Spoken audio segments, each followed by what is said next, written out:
Saludos buscadores del misterio y gracias por asistir a granmisterio.org. Veréis, seguramente muchos de vosotros habréis visto alguna vez los dioses de la mitología nórdica, dioses que son muy populares, por cierto, y que aparecen en películas, series, literatura. ¿Quién no ha oído hablar de Odín, con ese parche en el ojo y su transmutación en los cuervos como una omnipresencia? O incluso de Fenrir, el lobo gigante que aparece tras el Ragnarok, que sería algo así como el apocalipsis, el fin de los tiempos. Hay muchos dioses, Freya, Tyr, tenemos a Fafnir, muchísimos. Pero claro, todo esto bebe de la literatura, de las Edas nórdicas, de aquellos poemas de las Edas nórdicas. Hay un aspecto muy importante que vamos a tratar hoy, que incide en la propia presencia, en la forma de estos dioses, porque se ha romantizado. La fuente original de los aspectos que tenían estos dioses os va a sorprender. Lo que os voy a decir puede que os impacte, porque vamos a hablar de las tablillas más antiguas que jamás se han encontrado sobre la mitología nórdica, que nos hablan de los aspectos de estos dioses como seres muy delgados, con solo 3 dedos y de cabezas desproporcionadas, macrocefálicas, como si fueran la viva imagen de los seres extraterrestres de la cultura popular. Y esto es totalmente oficial y comprobado, no es una conspiración ni nada de esto, porque está siendo expuesto en el Museo de la isla de Bornholm, cerca de Suecia, en Dinamarca concretamente.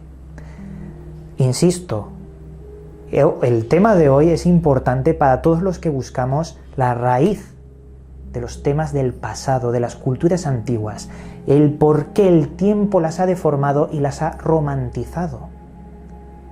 Vamos a hablar primero de todo esto y luego seguiremos debatiendo y reflexionando sobre todo esto. Veréis, nos situamos en la isla de Bornholm, cerca de Suecia. Allí tenemos las leyendas de los Aesir en la isla. Los Aesir son los dioses principales del panteón nórdico. Estos son descendientes de Odín, emparentados con Odín, y siempre vienen de otro mundo o de otro plano. Ya sabéis, la historia de los dioses nórdicos, del Asgard, que sería otro plano, otro mundo. Puntualización importante: los Aesir no son los primeros en la mitología nórdica. La mitología de los Aesir se fusionó con otra más antigua, los dioses del Vanir. En el primer y más conocido texto de las Edas nórdicas, el Voluspa, Profecía de la Vidente, aparecen los Aesir mezclados con los Vanir. Los Aesir son, por ejemplo, Odín, Frigg, Thor, Baldr, Tyr. Aparecen después de las invasiones indoeuropeas. Pero antes de las invasiones, en las pre-indoeuropeas, tenemos a los Vanir. El dios Norg, padre de los Vanir y dios del mar, sería uno de los más importantes, seguido de Frey, dios de la fertilidad, y de Freya, diosa del amor y la guerra. Como ya he dicho, son anteriores a los Asir, pero se fusionaron con las Edas que siguieron después. La leyenda de estos dioses en la isla de Bornholm habla de que dejaron su tecnología. La dejaron allí escondida, y era una tecnología que venía de otro mundo, del Asgard. Y esto lo encontraron en un yacimiento arqueológico muy importante. Ahí hay varios, pero hay uno que destaca por encima de todos. Hablamos de un templo enterrado que cuando lo abrieron descubrieron un laberinto gigantesco de más de 5000 años. Cuando pudieron recorrerlo todo y estudiarlo, descubrieron que en el fondo en la parte más profunda del laberinto, había un mural cuyos símbolos jamás se habían visto en la cultura nórdica. Estos símbolos eran una especie de discos solares, discos que representaban el sol y luces en el cielo. Pero lo más impactante era lo que había debajo de estos discos. 2.300 figurillas de oro que mostraban el aspecto de los dioses. ¿Y sabéis cómo eran? De enorme cabeza, macrocefálicos, solo 3 dedos, largos brazos y aspecto similar a los Grey Alien. Es decir, nos preguntamos todos, ¿estos eran los dioses que bajaron de las estrellas? ¿Y por qué es importante? Pues porque dataron los primeros símbolos, los de el sol y las luces en el cielo, como de una época anterior a la Edad de Piedra. Era posiblemente uno de los templos más antiguos, de los primeros que se hicieron en la época. Y posteriormente, ya sabéis, la cultura se fue adaptando, deformando, cambiando cosas y perdiendo el aspecto original. Hay pocas imágenes de esto, me ha costado encontrar lo que tenemos, pero lo que sí que se descubrió después de esto, investigando todo el lugar, fueron 300 discos de piedra, concretamente en el 2017, que mostraban los mismos símbolos y los mismos aspectos. Símbolos que hablaban de algo en el cielo, como si fuera una tecnología que se desconoce, ya que parece que están siendo como mapas estelares, como si estuvieran indicando algún tipo de conocimiento antiguo sobre las estrellas, pero que era tan importante como para dejarlo plasmado en nada más y nada menos que 300 discos de piedra, que los arqueólogos los han llamado como discos solares por los símbolos en referencia al sol y a las estrellas. Uno de los investigadores que ha descubierto todo esto es Antonio Prieto. Dice que aquel extraño lugar donde estaban todas esas estatuillas era como el punto clave para ofrecer a estos dioses riquezas, objetos. Dice que parece que en algún momento el contacto se perdió y allí quedó todo, como esperando a que estos dioses regresasen, como si hubo un contacto en el pasado y se perdió. Interesantísimo tema el de hoy. Hay más datos, por ejemplo, el finlandés Ole Sone Nielsen, arqueólogo jefe en el Museo de Bornholm, habla de la adoración al sol antigua sobre esta cultura, y allí está exponiendo tanto los símbolos de los discos como el del aspecto real de estos dioses. Como os digo, es muy reciente esto, año 2017, pasado pocos años, y todo va a ir saliendo a la luz. Pero vamos a pensar un momento de lo que estamos hablando. El aspecto original de estos dioses era como el de el mito moderno de los extraterrestres. Nos hace pensar de que hubo un contacto y que los habitantes de la zona, bueno, ¿qué iban a pensar? No sabían lo que veían, lo identificaron como los dioses, que venían en sus extraños aparatos, que venían del cielo, de las estrellas. Por eso la adoración a las estrellas, al sol. Como tantas y tantas culturas, Egipto, el culto a Atón, también desprestigiado después de toda la época de Akenatón y demás.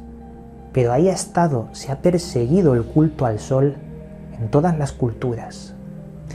Una parte también hay que decir que es muy importante, porque se ha dicho que el culto al sol era importante, ya que gracias al sol las cosechas, bueno, se hacían más importantes, crecían, y las cosechas era lo que sustentaba a la gente por la agricultura.